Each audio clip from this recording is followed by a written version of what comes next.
ශුද්ධෝයන් හයට පරිච්ඡේදයේ 15 වෙනි පදයේ සිට විවේකව සිටීමට යාම මොහොත පිට පයින් ගමන. එබැවින් රජකමට පත් කරගන්නා පිණිස තමන් වහන්සේ බලහත්කාරයෙන් අල්ලා ගන්නට ඕන් ඉන බව යේසුස් වහන්සේ දැන නැවත තනියම කන්දට ගියසේක.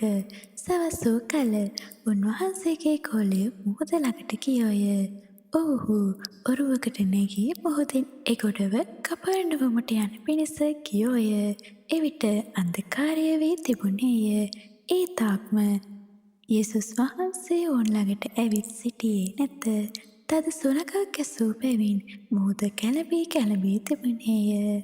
ඔවුහු ගව්වක් පමණ පැදගෙන ගිය කල යේසුස් වහන්සේ ඔරුව ළඟට මුහුද පිට පයින් එනවා දැක බය වූවෝය.